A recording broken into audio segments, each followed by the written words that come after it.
جب ہم ہی اچھے نہیں ہیں تو پھر رحمت کی چادریں تو نہیں تان دی جائیں گی ہمارے اوپر. یہ حکمران عذاب ہے ہمارے اوپر اور یہ ہمارے گناہوں کی سزا ہے. حجاج بن یوسف بصرے کا سخت گیر حاکم اپنے ہاتھ سے 70,000 لوگوں کو قتل کیا تھا. 90,000 لوگ اس کے حکم سے کٹے تھے. حضرت حسن بصری رضی اللہ تعالیٰ عنہ فرمایا کرتے تھے اگر پچھلی امتوں کے لوگ اپنے سارے ظالموں کو لے آئیں اور ایک پلڑے میں ڈال دیں، ہم صرف حجاج بن یوسف کو دوسرے پلڑے میں ڈال دیں گے، یہ پھر بھی بھاری ہوگا. صحابی رسول کو سین حرم میں ذبح کیا شخص، بہت ظالم شخص.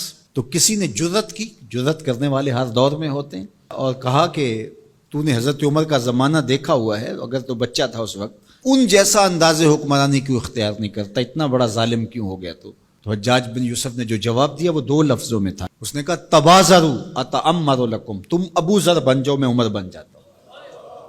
جب عوام اچھی نہیں ہوگی تو پھر یہی اوپر ہوگا. جب میں کہتا ہوں الہی میرے احوال دیکھ، حکم ہوتا ہے اپنا نامہ اعمال دیکھ. اور ایک روایت میں ہے اعمالکم امالکم، تمہارے اعمال ہی تمہارے امال ہیں، جس طرح کے عمل ہوں گے اس طرح تمہارے اوپر مسلط کر دیے جائیں گے. بندہ سمجھتا ہے کہ یہ آ جائے گا تو شاید یہ اچھا ہوگا، یہ آئے گا تو شاید یہ اچھا ہوگا.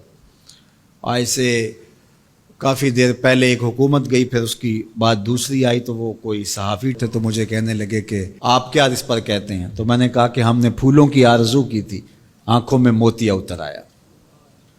تو یہی ہوتا ہے، جب تک ہم خود اپنے آپ کو صحیح نہیں کرنا چاہیں گے اتنی دیر تک کچھ بھی نہیں ہوگا. اور دوسری طرف یہ جو نظام ہے اس وقت ہمارے اوپر مسلط، ہم با دل نخواستہ قبول کیے ہوئے ہیں، اور یہ مشق تھی کہ چلو اس کے ذریعے سے کوئی بہتری کا راستہ نکلے، لیکن 70 سال سے وہ کولو کے بیل کی طرح وہی مشق ہو رہی ہے. سیاستدانوں کو تو یہ مسئلہ ہے کہ جمہوریت بڑی مقدس ہوتی ہے، ہمیں تو کوئی مسئلہ نہیں ہے کہ ہم اس کے قصیدے پڑھتے پھریں. جمہوریت ہے کیا؟ اقبال نے کہا تھا کہ یہ راز ایک مرد فرنگی نے کیا فاش، ہر چند کے دانا اسے کھولا نہیں کرتے. جمہوریت ایک طرز حکومت ہے جس میں بندوں کو گنا کرتے ہیں، تولا نہیں کرتے. چاہے ایک طرف 100 گدھے ہو جائیں اور دوسری طرف جو ہیں وہ سمجھدار ترین علماء ایک طرف ہوں، تو وہ گدھوں کی بات مانی جائے گی. جمہوریت تو یہی ہے نا. اور ہم صرف ملک کے معاملات کے اندر جمہوریت کی رٹ لگاتے ہیں، باقی معاملات کے اندر ہم نے کبھی جمہوریت نہیں دیکھی. جب بیٹے کا رشتہ کرنے لگتے ہیں تو گھر کے افراد کو بلا کے، رشتہ داروں کو بلا کے ووٹنگ کرواتے ہیں، یا صرف گھر کے 5-4 وہی جو صاحب رائے لوگ ہوتے ہیں وہی بیٹھ کے فیصلہ کرتے ہیں. میں اپنے اس ادارے کے اندر جو فیصلہ کرتا ہوں ووٹنگ تو نہیں کرواتا. آپ اپنی فیکٹری کے اندر جو فیصلے کر رہے ہوتے ہیں تو وہاں ووٹنگ تو نہیں کروا رہے ہوتے لوگوں کو. آپ جو بھی معاملات زندگی کے چلا رہے ہیں، رشتے کرتے ہیں بچوں کے، فیصلے کرتے ہیں، کوئی چیز خریدنی ہے، کوئی چیز بیچنی ہے، اس شعبے کے ماہرین کو بلا کے رائے لیتے ہیں، سمجھدار لوگوں کو بٹھا کر کے. اس وقت آپ کی کچن کیبنٹ بھی ہوتی ہے، سب کچھ ہوتا ہے اس وقت. اور یہ ملک اس قدر بے توقیر ہے کہ یہاں آپ اس شخص کی رائے لے رہے ہو کہ جو بریانی کی پلیٹ کے اوپر بک رہا ہے، اور آپ کہہ رہے ہیں کہ اس ووٹ کو بھی عزت ہونی چاہیے، اس کو بھی وقار ہونا چاہیے. کیا بات ہوئی آپ کی؟ ہماری تقدیر اگر بدل سکتا ہے تو وہ نظام محمد صلی اللہ علیہ وسلم بدل سکتا ہے. نظام خلافت ہماری تقدیر بدل سکتا ہے. ہم مشق کرتے رہیں، جو بھی کرتے رہیں، کچھ نہیں ہونے والا. ماضی میں کتنی حکومتیں آئیں، بدلی، اب ایک حکومت آئی، اب یہ بھی شاید جانے والی ہے، قصہ تمام ہونے والا ہے. پھر اس کے بعد کیا ہوگا؟ یہاں ایجنسیوں کے لوگ بھی موجود ہیں، میں میسج دیتا ہوں، کوئی ملک کے اندر سے سنجیدہ لوگوں کو اکٹھا کرے. 22 کروڑ کی عوام میں سے کوئی 100 آدمی بھی نہیں ملے گا جو دیانتدار بھی ہو، خیر خواہ بھی ہو اس ملک کا، اور باصلاحیت بھی ہو.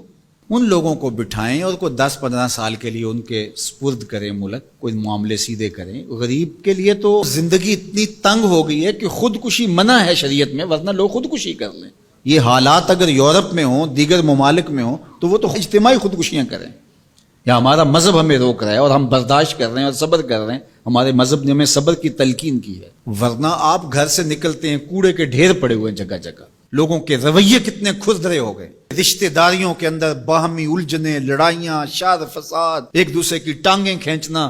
گلیوں بازاروں سے لے کر کے آپ اوپر کی سطح تک چلے جائیں، یہ معاشرہ نہیں رہا. یہ بے ہنگم ہجوم ہے، یہ وحشیوں کا ایک طبیلہ بن گیا ہے. انسانیت نام کی چیزیں تقریباً رخصت ہو چکی ہیں. یہ زندگی گزاری نہیں جا رہی، زندگی گھسیٹی جا رہی ہے. ہم اپنی لاشیں گھسیٹ رہے ہیں. زندگی میں طمانینت، سکون نام کی کوئی چیز ہی نہیں ہے. ہر بندہ ہاتھ ملاتے ہوئے دوسرے سے ڈر رہا ہے کہ پتہ نہیں یہ میرے ساتھ کیا کرنے والا ہے.